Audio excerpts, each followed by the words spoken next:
Karelibaug ચકચારી hit and રનના કેસના આરોપી રક્ષિત ચોરસિયાનો drugs report સત્વરે આવવા માટે પોલીસ દ્વારા ફોરેન્સિક્સના અધિકારીઓને કહેવાયું છે।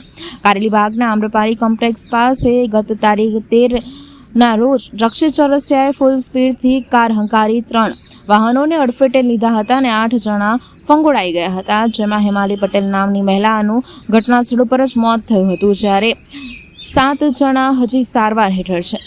કારેલીબાગમાં બનેલી હિટ એન્ડ રનની ઘટનામાં કારેલીબાગ પોલીસના પીઆઈ એચ.એમ. વ્યાસે આરોપી રક્ષિત ચોરસિયાની ધરપકડ કરી 1 દિવસના રિમાન્ડ લીધા હતા। ત્યારબાદ તેને ફરીથી 2 દિવસના રિમાન્ડ પર લેવામાં આવ્યા હતા।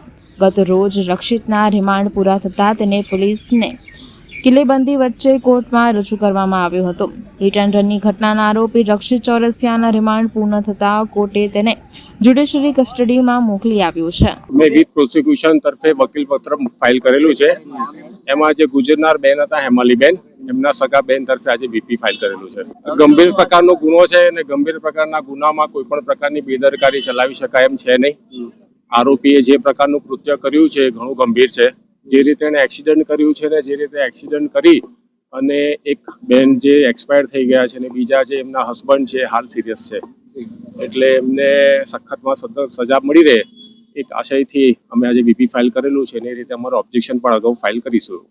શું ઓબ્જેક્શનમાં શું તમે રજૂ કરો? અત્યારે એ લોકો સૌથી પહેલા તો બેલ એપ્લિકેશન શું ફાઇલ કરે છે ત્યાર પછી એવું નક્કી કરીશું કે એમાં શું મુદ્દા એડ કરવા જોઈએ એવું। હા, એ ઘણી બધી ગંભીર પ્રકારની બેદરકારી છે, જેમ કે એને વિડીયો પોલીસ સ્ટેશનમાં આપ્યો છે એવી રીતે આપી શકાય નહીં અને પોલીસ કસ્ટડીમાં હોવા છતાં પણ એને ત્યાં વિડીયો આપ્યો છે, એ એક બેદરકારી છે અને એને ત્યાં એનો જ પક્ષ મૂકી દીધો છે અને એના પક્ષ મુજબ એણે એવું કીધું છે કે મારી ભૂલ થઈ ગઈ છે, તો આ ભૂલ છે એ સ્વીકારવી નથી। સજામાં મેઇન એમાં કલ્પેબલ હોમિસાઇડની જે સેક્શન છે 105, જેમાં 5 yearsથી 10 years સુધીનું સજાનું પ્રોવિઝન છે, એટલે મેક્સિમમ એને સજા થાય એવી અમે તકેદારી રાખીશું। એ પોલીસનો વિષય છે, એમાં મારથી અત્યારે કંઈ ના કહી શકું અને ઇન્વેસ્ટિગેશન ચાલુ છે, એટલે એમાં મારથી કશું ના કહેવાય। પેસેન્જર એની જવાબદારી બનતી હતી અને કો પેસેન્જર તરીકે જો એને કોઈ કેફી પીણું પીતું હોત ને એ હોત તો એમાં એની જવાબદારી બનત, પણ એ બાજુમાં બેઠો છે એટલે ત્યાં સુધી મારું એવું માનવું છે કે એમાં એની જવાબદારી હોતી નથી। કોઈ પર્ટિક્યુલર એવી કલમ છે કે આ કૃત્યને રોકી શકતો હતો?